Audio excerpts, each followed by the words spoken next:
मंडळी, सोलापूरचे प्रसिद्ध न्यूरोसर्जन डॉक्टर शिरीष वळसंकर यांच्या मृत्यू प्रकरणाला आता वेगळं वळण लागण्याची शक्यता आहे। त्याचं कारण म्हणजे काल रात्री 11 ते 12च्या दरम्यान ज्या महिलेला वळसंकर यांच्या मृत्यू प्रकरणात जबाबदार धरून पोलिसांनी अटक केली होती, त्या महिलेला आज कोर्टामध्ये हजर करण्यात आलं। त्यावेळी त्या महिलेच्या वकिलांनी असे काही खुलासे केले आहे की ज्यामुळे वळसंकर यांच्या मृत्यू प्रकरणाची ही केस अख्खी पलटू शकते। आता आरोपीच्या वकिलांनी नेमके काय खुलासे केले आहेत, त्यांनी कोर्टामध्ये असा कुठला युक्तिवाद केला आहे ज्यामुळे ही केस पलटू शकते। दुसरी गोष्ट म्हणजे आधीच वळसंकर यांच्या अशा जाण्याच्या पद्धतीमुळे वैद्यकीय क्षेत्रात मोठी खळबळ उडाली आहे। दुसरीकडे त्या महिलेवरून आता वेगवेगळी शंका उपस्थित केली जात आहे। वकिलांनी नेमकं काय म्हटलंय आणि ही केस कशा पद्धतीने पलटू शकते तर सविस्तर बघूया आजच्या या व्हिडिओमध्ये। नमस्कार, मी आरती, तुम्ही बघताय विषय चौकातला। सुरुवातीला आज ज्यावेळी आरोपी मनीषा मोसळे माने हिला कोर्टामध्ये हजर करण्यात आलं, त्यावेळी झालेल्या युक्तिवादानंतर सोलापूर सत्र आणि दिवाणी न्यायाधीश तथा न्यायदंडाधिकारी दीपक खंकरे यांनी मनीषा यांना 3 दिवसाची पोलीस कोठडी सुनावली आहे। पुढच्या 3 दिवस त्या पोलीस कोठडीत असतील। या पोलीस कोठडीमध्ये असताना पोलिसांना तपास करणं महत्त्वाचं असेल। त्यानंतर आरोपी मनीषा माने ही डॉक्टर वळसंकर यांच्या हॉस्पिटलमध्ये प्रशासकीय अधिकारी म्हणून कार्यरत होती। सुरुवातीला माध्यमामध्ये आलेल्या बातम्यानुसार मनीषा यांनी हॉस्पिटलमध्ये काहीतरी आर्थिक गैरव्यवहार केला होता, त्यामुळे वळसंकर यांनी त्यांना कामावरून काढून टाकलं होतं। त्यानंतर मनीषा यांनी वळसंकर यांना स्वतःच्या जीवाचं काहीतरी बरं वाईट करून घेऊ अशी धमकी दिली होती आणि या धमकीनंतर पुन्हा एकदा डॉक्टरांनी त्यांना कामामध्ये रुजू केलं आणि त्यानंतर डॉक्टरांनी हा टोकाचा निर्णय घेतला आणि स्वतःला संपवण्याचा निर्णय घेतला। आता यामध्ये आरोपीच्या वकिलांनी जो युक्तिवाद केलेला आहे त्या युक्तिवादामध्ये एक मेलचा समावेश आहे। त्या मेलमध्ये आरोपीने म्हणजेच मनीषा यांनी वळसंकरांना मेल पाठवलेला होता। हा मेल पगार कपातीच्या संदर्भात होता। त्या मेलमध्ये मनीषा यांनी माझी पगार कपात करू नका, कोणाचं तरी ऐकून तुम्ही पगार कपात करत आहात हे योग्य नाही असंही म्हटलेलं होतं। जर तुम्ही माझी पगार कपात केली तर मी माझ्या जीवाचं काहीतरी बरं वाईट करेल असा मेल त्यांनी वळसंकरांना पाठवलेला होता। त्यानंतर दुसऱ्या दिवशी वळसंकर आणि त्यांची पत्नी त्या महिलेला भेटल्या, त्यांच्याशी चर्चा झाली। त्या चर्चेमध्ये त्या महिलेने वळसंकरांची माफीसुद्धा मागितली आणि त्यानंतर पुन्हा एकदा त्या कामावरती रुजू झाल्या आणि त्यानंतर जाऊन वळसंकर यांनी स्वतःच्या जीवाचं बरं वाईट केलेलं आहे। आरोपीच्या वकिलांनी नेमकं काय म्हटलेलं आहे, कोर्टामध्ये काय युक्तिवाद केलेला आहे ते सुद्धा पाहूया।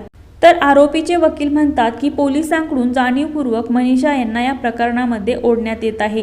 पगार कपात केल्यानंतर मनीषा यांनी डॉक्टर वळसंकर यांना पगार पूर्ण न मिळाल्यास स्वतःच्या जीवाचं काहीतरी बरं वाईट करेल असा मेल लिहिला। हा मेल आल्यानंतर डॉक्टर वळसंकर आणि त्यांच्या पत्नीने त्यांना हॉस्पिटलमध्ये बोलावून चर्चा केली। यावेळी मनीषा यांनी माफी मागितली। डॉक्टर वळसंकर हे प्रख्यात डॉक्टर होते। पगार कपात केल्यानं नाराज झालेल्या कर्मचाऱ्याच्या एका मेलमुळे ते टोकाचं पाऊल उचलणार नाहीत असं त्या वकिलांनी म्हटलेलं आहे आणि त्यामुळे या प्रकरणात आणखी काही गोष्टी असण्याची शक्यता असल्याचा दावा सुद्धा आता होतोय। त्यामुळे या प्रकरणात आणखी काही गोष्टी असण्याची शक्यता असल्याचा दावा सुद्धा आता त्या आरोपी महिलेच्या वकिलांनी केला आहे आणि त्यामुळे या प्रकरणातील वस्तुस्थिती नेमका काय आहे ती जी वेगळी आहे ती वस्तुस्थिती पोलिसांना बाहेर येऊ न देण्यासाठी त्या महिलेला अटक केली असावी असाही संशय त्यांनी व्यक्त केलेला आहे। आता कोर्टामध्ये झालेल्या युक्तिवादानंतर आरोपीच्या वकिलांनी बाहेर येऊन माध्यमांशी संवाद साधला। त्यावेळी ते माध्यमांना म्हणाले, त्यावर देखील एक नजर टाकू। आता या कोर्टामध्ये झालेल्या युक्तिवादानंतर आरोपीच्या वकिलांनी बाहेर येऊन माध्यमांशी संवाद साधला। त्यावेळी ते माध्यमांना काय म्हणाले ते बघूया।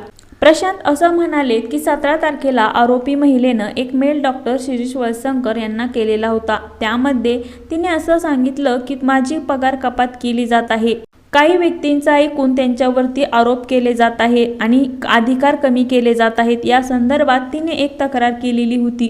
या मेलच्या अनुषंगाने डॉक्टरांनी दुसऱ्या दिवशी तिला बोलावून घेतलं। त्या महिलेनं मेल करून चूक झाली अशी कबुली सुद्धा दिलेली होती आणि यावेळी त्या महिलेने माफी सुद्धा मागितली होती। त्यानंतर डॉक्टरांनी राहत्या घरी स्वतःला संपवण्याचा निर्णय घेतला असं FIR मध्ये नोंद आहे। महिला एवढी त्रास देणारी होती तर निश्चित त्याच दिवशी तिला बोलावण्यात देखील आलं नसतं असं सुद्धा एक युक्तिवाद वकिलांनी केलेला आहे। यामध्ये वकील प्रशांत यांना असं म्हणायचं आहे की ती महिला एवढी पॉवरफुल असती तर ती त्या हॉस्पिटलमध्ये गेली नसती किंवा तिला तिथे बोलावण्यात आलं नसतं. मात्र तिला तिथे बोलावण्यात आलं, तिच्याशी चर्चा केली गेली आणि त्यानंतर हा सगळा मॅटर सॉल्व्ह झालेला होता. तिथे सेटलमेंटसुद्धा झालेली होती असा एक शब्दसुद्धा आता वकिलांनी वापरला आहे. त्यानंतर दोन्ही बाजूचा युक्तिवाद झाल्यानंतर न्यायालयानं मनीषा यांना 3 दिवसाची पोलीस कोठडी सुनावली आहे. जेव्हा कोठडी संपेल तेव्हा आम्ही जामिनासाठी अर्ज करू. मनीषा माने यांच्यावरती एकही गैरव्यवहाराचा आरोप नाहीये. आरोप एवढाच आहे की त्यांनी डॉक्टरांना मेल केला. त्यामध्ये डॉक्टरांवरती आरोप केले आहेत की माझा पगार कपात करू नका, मी फार जुनी कर्मचारी आहे. 1 दिवसाचा पगार कपात केला एवढाच हा विषय आहे असंही आता आरोपीच्या वकिलांनी माध्यमांना सांगितलेलं आहे. हे सगळं प्रकरण ऐकल्यानंतर तुम्हाला नेमकं काय वाटतंय? केवळ पगार कपातीवरती मनीषा यांनी वळसंकर यांना एक मेल केला आणि मनीषा यांची जी रिॲक्शन होती त्या रिॲक्शनमुळे वळसंकरांनी हा एवढा मोठा टोकाचा निर्णय घेतला का की त्या रात्री नेमकं काहीतरी वेगळंच घडलं असावं? तुम्हाला नेमकं काय वाटतंय कमेंट करून नक्की कळवा आणि आपल्या विषय चौकातला या चॅनलला सबस्क्राईब करायला विसरू नका. धन्यवाद.